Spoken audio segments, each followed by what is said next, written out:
ქართულ ამბანში ბაბილონური მთვარის კალენდარს ან ბაბილონური მთვარის ღმერთი განაგებს.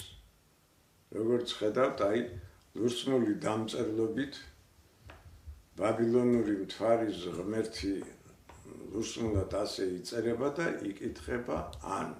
ესე იგი, ქართული ანბანის პირველი ასო ნიშნის სახელწოდება ან მიუთითებს იმას, რომ ესე იგი ქართული ანბანის პირველი ასო ნიშანი არის მთვარის გამოსახულება, ზემო ჰორიზონტალური ხაზით ცის აღნიშნულია, ესე იგი ცაზე მთვარე დგას და მითითებულია, რომ ეს სწორედ ან ბაბილონური მთვარის ღმერთია. ახლა ანბანში, ქართულ ანბანში პირველი ასო ნიშნის რიცხვითი მნიშვნელობა არის 1.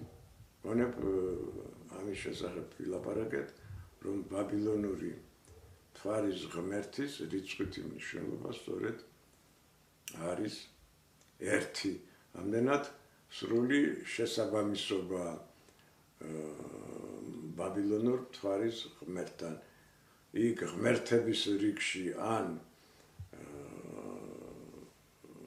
პირველია და მისი ღვთაებრივი რიცხვითი მნიშვნელობა 1-ია და ამდენად სრულიად გამართლებულია, რომ ქართული ანბანის პირველ ასო ნიშნად, ესე იგი ბაბილონური მთვარის ღმერთი ღვთაებრივი 1 ზის.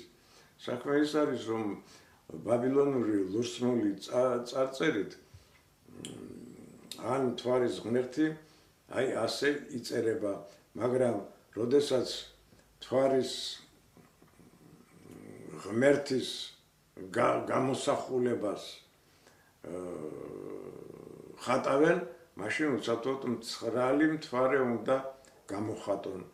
ამას ძალიან დიდი მნიშვნელობა აქვს, რადგან ქართული ანბანის პირველი ასო ნიშანი სწორედ მცხრალი მთვარის გამოხატულება და ამდენად მისი სახელწოდება ან გამართლებულია, რა კი ბაბილონური მთვარის ღმერთის გამოსახულება სწორედ მცხრალი მთვარია. მაგრამ გარდა ამისა,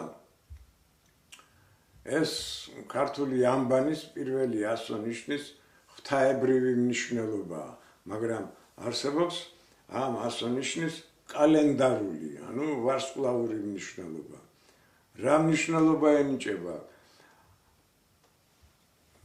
ქართული ანბანის პირველ ასო ნიშნას? ცაზე მთვარე დგას, მაგრამ საქმე ის არის, რომ მთვარე მოძრაობს დასავლეთიდან აღმოსავლეთისაკენ და როდესაც მთვარე 15 დღისა, იგი დასავლეთიდან ამოდის და ცაზე მოძრაობის ზემო ზღვარს მიაღწევს. ამას ასტრონომიაში მთვარის კულმინაცია ჰქვია.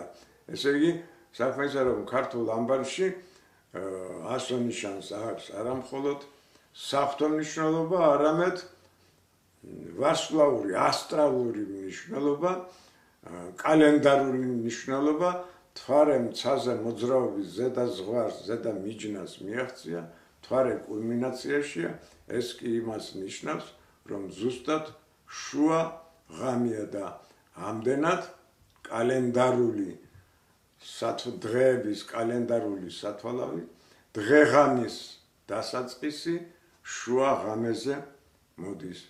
ამდენად ქართული ანბანის პირველი ასო ნიშანი კალენდარული მნიშვნელობისაა და დღე-ღამის დასაწყის